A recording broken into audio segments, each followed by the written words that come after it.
Welcome to Podcast Buzz. In this episode, I will talk about the reasons of committing suicide and how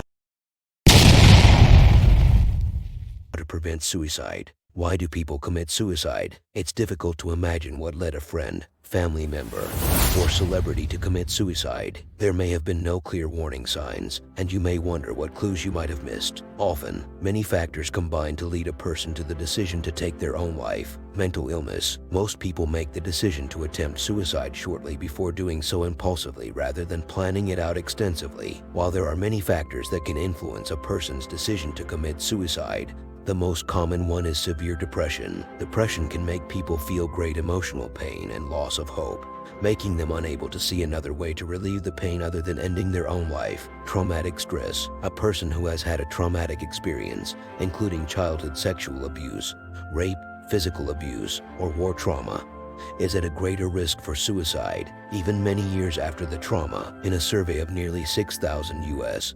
adults, nearly 22% of people who have been raped had attempted suicide at some point, while 23% who experienced physical assault tried to take their own life at some point. Being diagnosed with post-traumatic stress disorder or multiple incidents of trauma raises the risk even further. This is partly because depression is common after trauma and among those with PTSD, causing feelings of helplessness and hopelessness that can lead to suicide. Substance use and impulsivity. Drugs and alcohol can also influence a person who is feeling suicidal, making them more impulsive and likely to act upon their urges than they would be while sober. Substance and alcohol use can contribute to other reasons people commit suicide, such as the loss of jobs and relationships. The rates of substance use and alcohol use disorder are also higher among people with depression and other psychological disorders. Put these together and the risks increase. Loss or fear of loss. A person may decide to take their own life when facing a loss or the fear of a loss. These situations can include academic failure, being arrested or imprisoned, bullying, shaming, or humiliation, including cyberbullying, financial problems, end of a close friendship or romantic relationship, job loss, loss of friends or family acceptance due to revealing your sexual orientation, loss of social status, hopelessness. Hopelessness, either in the short term or as a longer-lasting trait, has been found in many studies to contribute to the decision to commit suicide. The person may be facing a social or physical challenge and may see no way the situation can improve. When people feel they have lost all hope and don't feel able to change that, it can overshadow all of the good things in their life, making suicide seem like a viable option.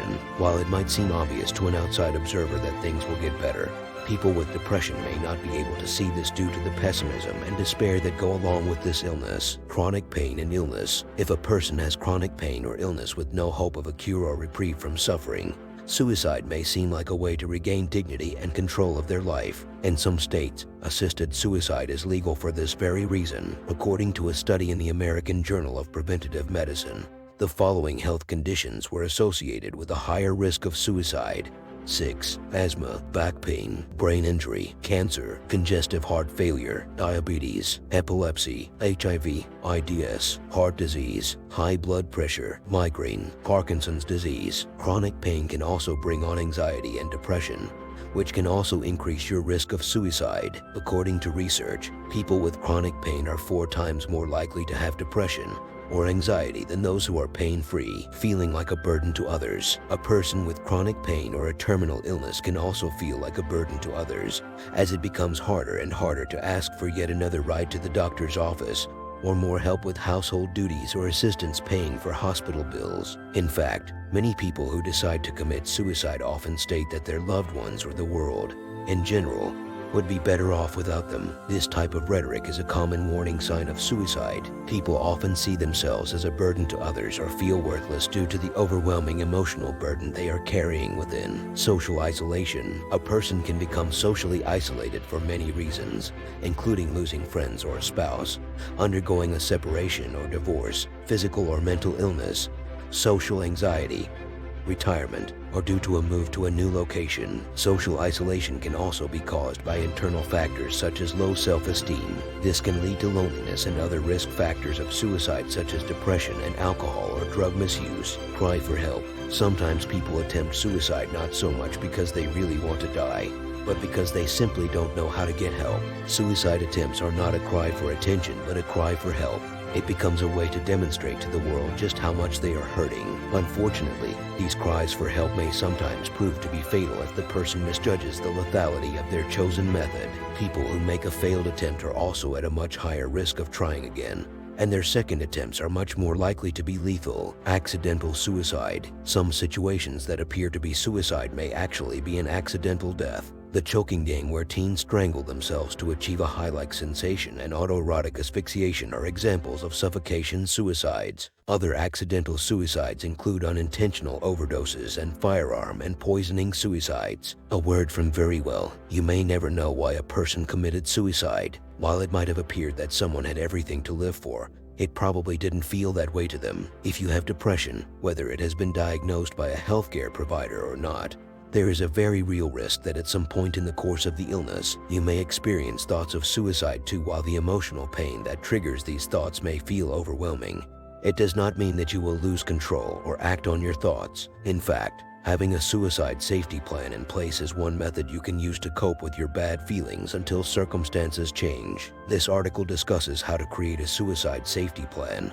how to use it, and what to do when a safety plan is not enough. Creating a suicide safety plan. Work with someone you trust, such as your best friend, a close family member, or a doctor or therapist, to develop your suicide safety plan. It is best to get these people involved since you will most likely need to call on them if you decide to execute your plan. Try to create the plan while you are feeling well and can think clearly, rather than waiting until you are actively suicidal. Put your suicide safety plan in writing and keep it in a place where you can easily find it should the need arise. Your suicide safety plan should include several steps and be written in the order presented below. An example of each step is provided to help you think about what that step means for you. Warning signs. The first step in creating your suicide safety plan is to think about the types of situations, images, thoughts, feelings, and behaviors that might precede or accompany suicidal urges for you. List these warning signs so that you can refer back to them when deciding whether to activate your plan. It's also helpful to familiarize yourself with some of the risk factors for suicide in order to recognize these warning signs if present.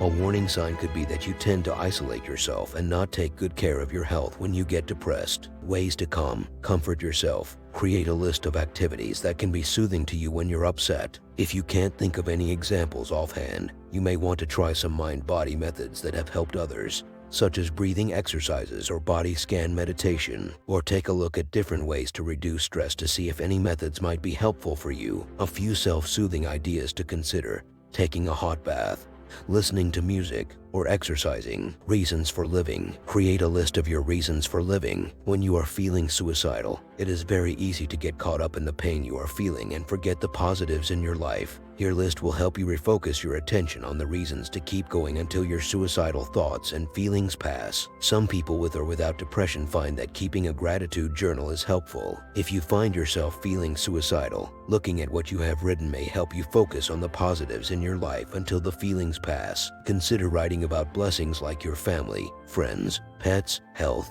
or faith. Trusted contact information. Keep a list of contacts you can talk to if you are unable to distract yourself with self-help measures. List names, phone numbers, or other contact information. And be sure to have backups in case your first or second choices are unavailable. Your list of trusted contacts may include your significant other, friends, relatives, or your religious leader. Ways to comfort yourself. Create a list of activities that can be soothing to you when you're upset. If you can't think of any examples offhand, you may want to try some mind-body methods that have helped others, such as breathing exercises or body scan meditation, or take a look at different ways to reduce stress to see if any methods might be helpful for you. A few self-soothing ideas to consider: taking a hot bath, listening to music, or exercising. Reasons for living. Create a list of your reasons for living. When you are feeling suicidal, it is very easy to get caught up in the pain you are feeling and forget the positives in your life. Your list will help you refocus your attention on the reasons to keep going until your suicidal thoughts and feelings pass. Some people with or without depression find that keeping a gratitude journal is helpful. If you find yourself feeling suicidal, looking at what you have written may help you focus on the positives in your life until the feelings pass. Consider writing about blessings like your family, friends, pets, health, or faith. Trusted contact information. Keep a list of contacts you can talk to if you are unable to distract yourself with self-help measures. List names, phone numbers, or other contact information. And be sure to have backups in case your first or second choices are unavailable. Your list of trusted contacts may include your significant other, friends, relatives, or your religious leader.